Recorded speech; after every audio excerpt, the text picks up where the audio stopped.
Ikadalawampung kabanata. Ang tanong tungkol sa awtoridad ni Jesus. Isang araw, habang nangangaral ng magandang balita si Jesus sa mga tao sa templo, lumapit sa kanya ang mga namamahalang pari, mga tagapagturo ng kautusan, at mga pinuno ng mga Hudyo. Sinabi nila sa kanya, "Sabihin mo nga sa amin kung ano ang karapatan mo na gumawa ng mga bagay na ito? Sino ang nagbigay sa iyo ng awtoridad na iyan?" Sinagot sila ni Jesus, "Tatanungin ko rin kayo. Sabihin ninyo sa akin, kanino galing ang awtoridad ni Juan para magbautismo? Sa Diyos o sa tao?" Nag-usap-usap sila. Kung sasabihin nating mula sa Diyos, sasabihin niya, "Bakit hindi kayo naniwala kay Juan?"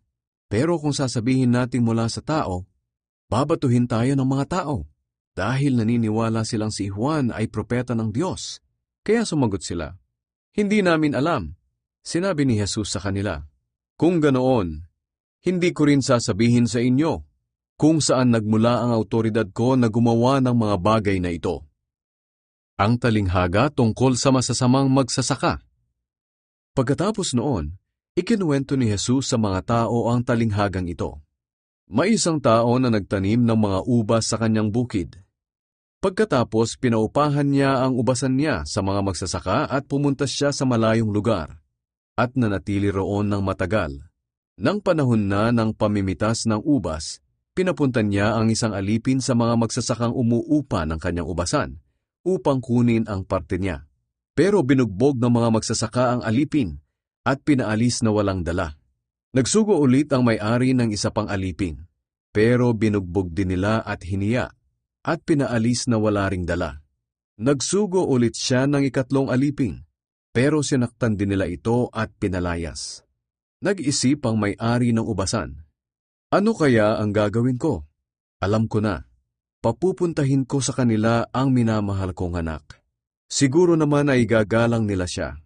Pero nang makita ng mga magsasaka ang anak niya, sinabi nila, "Narito na ang tagapagmana. Patayin natin siya para mapasa atin ang lupang mamanahin niya." Kaya dinala nila ito sa labas ng ubasan at pinatay.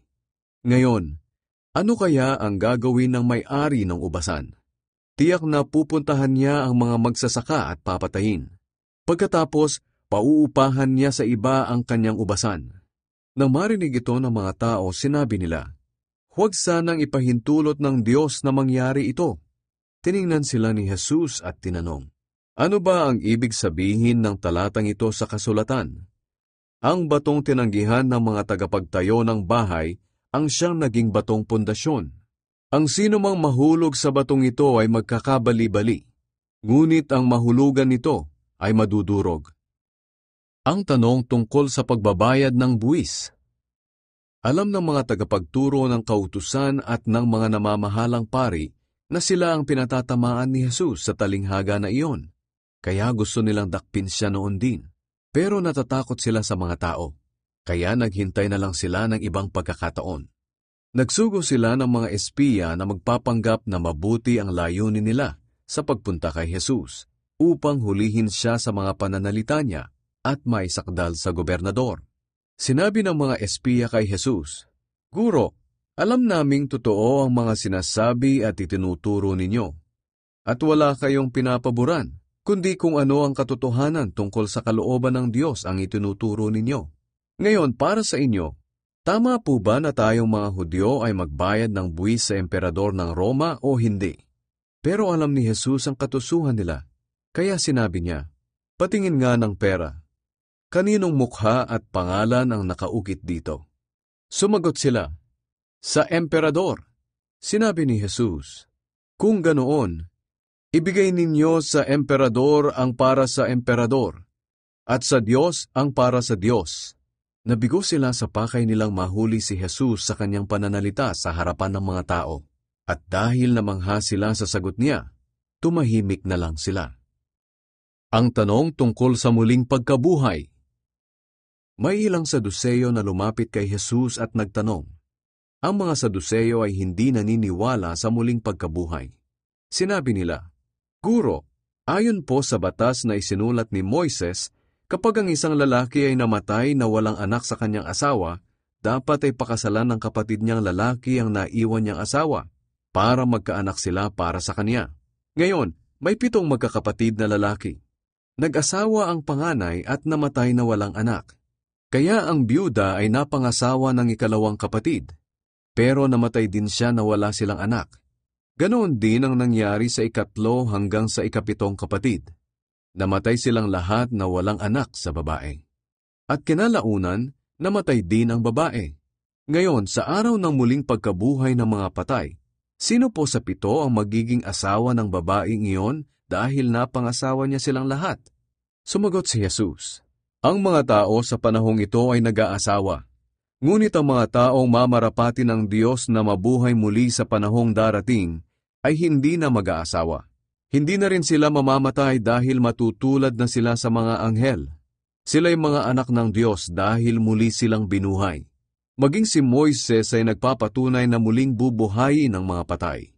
Sapagkat nang naroon siya sa nagliliyab na mababang punong kahoy, tinawag niya ang Panginoon na Diyos nina Abraham, Isaac at Jacob. Hindi siya Diyos ng mga patay kundi ng mga buhay. Para sa kanya ang lahat ay buhay. Sinabi ng ilang tagapagturo ng kautusan, Guro, mahusay ang sagot ninyo, at wala nang nangahas na magtanong sa kanya. Ang tanong tungkol sa Kristo. Ngayon, si Jesus naman ang nagtanong sa kanila, bakit sinasabi ng mga tao na ang Kristo raw ay lahi lang ni David? Samantalang si David na rin ang nagsabi sa aklat ng mga Salmo, sinabi ng Panginoon sa aking Panginoon, maupo ka sa aking kanan, hanggang sa mapasuko ko sa iyo ang iyong mga kaaway. Ngayon, kung tinawag siya ni David na Panginoon, paano masasabing lahi lang siya ni David? Babala laban sa mga tagapagturo ng kautusan. Habang nakikinig kay Jesus ang mga tao, sinabi niya sa mga tagasunod niya, mag-ingat kayo sa mga tagapagturo ng kautusan. Mahilig silang lumibot na nakasuot ng espesyal na damit, at gustong-gusto nilang batiin sila at igalang sa matataong lugar. Mahilig silang maupo sa mga upuang pandangal sa mga sambahan at mga handaan. Dinadaya nila ang mga byuda para makuha ang mga ari-arian ng mga ito. At pinagtatakpan nila ang mga ginagawa nila sa pamamagitan ng mahabang pagdarasal.